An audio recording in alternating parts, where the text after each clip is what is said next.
The Ten Commandments, they are taken outright from spell 125 in the Egyptian Book of the Dead. What the Book of the Dead phrased, "I have not stolen," became "Thou shalt not steal." "I have not killed," became "Thou shalt not kill."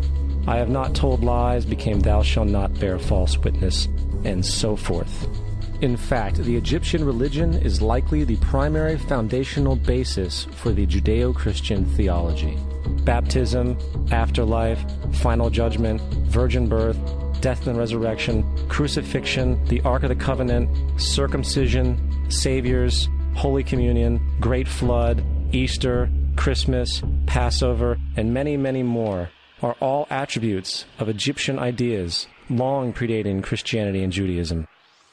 Justin Martyr, one of the first Christian historians and defenders, wrote, "When we say that he, Jesus Christ, our teacher, was produced without sexual union, was crucified and died and rose again and ascended into heaven, we propound nothing different from what you believe regarding those who you esteem sons of Jupiter." In a different writing, Justin Martyr said, "He was born of a virgin, except this in common with what you believe of Perseus." It's obvious that Justin and other early Christians knew how similar Christianity was to the pagan religions. However, Justin had a solution. As far as he was concerned, the devil did it. The devil had the foresight to come before Christ and create his characteristics in the pagan world. Fundamentalist Christianity, fascinating. These people actually believe the world is 12,000 years old. Swear to God. I actually asked one of these guys, okay, dinosaur fossils. He says, dinosaur fossils? God put those here to test our faith.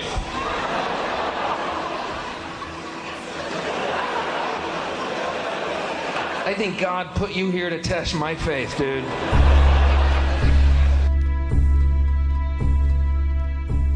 The Bible is nothing more than an astrotheological literary hybrid, just like nearly all religious myths before it. In fact, the aspect of transference of one character's attributes to a new character can be found within the book itself. In the Old Testament, there is the story of Joseph. Joseph was a prototype for Jesus. Joseph was born of a miracle birth. Jesus was born of a miracle birth. Joseph was of 12 brothers. Jesus had 12 disciples. Joseph was sold for 20 pieces of silver. Jesus was sold for 30 pieces of silver. Brother Judah suggests the sale of Joseph. Disciple Judas suggests the sale of Jesus. Joseph began his work at the age of 30. Jesus began his work at the age of 30. The parallels go on and on. Furthermore, is there any non-biblical historical evidence of any person living with the name Jesus, the son of Mary, who traveled about with 12 followers, healing people and the like? There are numerous historians who lived in and around the Mediterranean, either during or soon after the assumed life of Jesus. How many of these historians document this figure? Not one.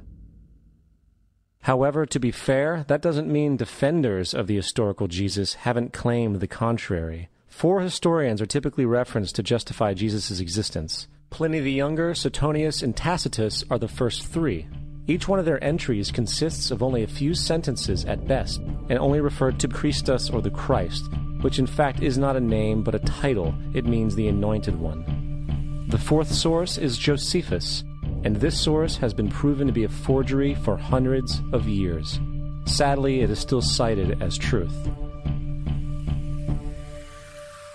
You would think that a guy who rose from the dead and ascended into heaven for all eyes to see and performed the wealth of miracles acclaimed to him would have made it into the historical record.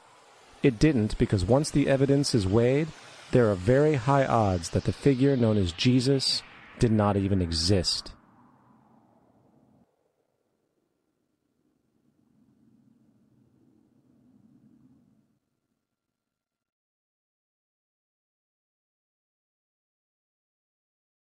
We don't want to be unkind, but we want to be factual. We don't want to cause hurt feelings, but we want to be academically correct in what we understand and know to be true.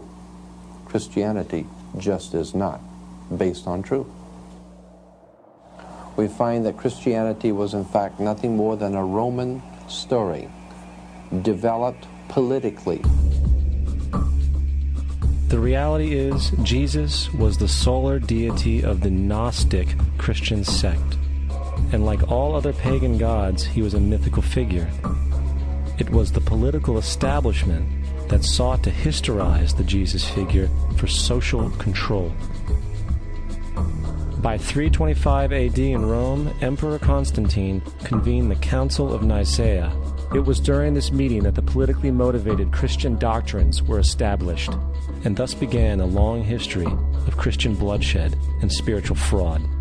And for the next 1600 years, the Vatican maintained a political stranglehold on all of Europe, leading to such joyous periods as the Dark Ages, along with enlightening events such as the Crusades and the Inquisition.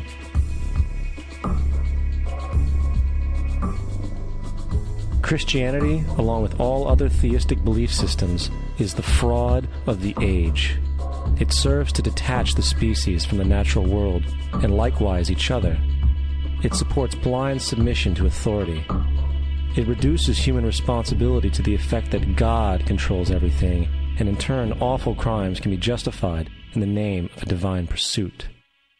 And most importantly, it empowers those who know the truth, but use the myth to manipulate and control societies.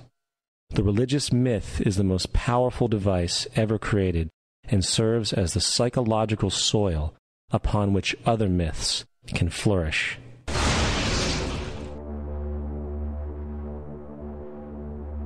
A myth is an idea that, while widely believed, is false. In a deeper sense, in the religious sense, a myth serves as an orienting and mobilizing story for a people. The focus is not on the story's relation to reality, but on its function. A story cannot function unless it is believed to be true in the community or the nation. It is not a matter of debate.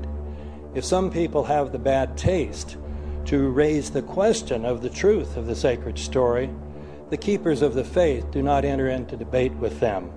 They ignore them or denounce them as blasphemers. It is wrong, blasphemous, and sinful for you to suggest, imply, or help other people come to the conclusion that the U.S. government killed 3,000 of its own citizens.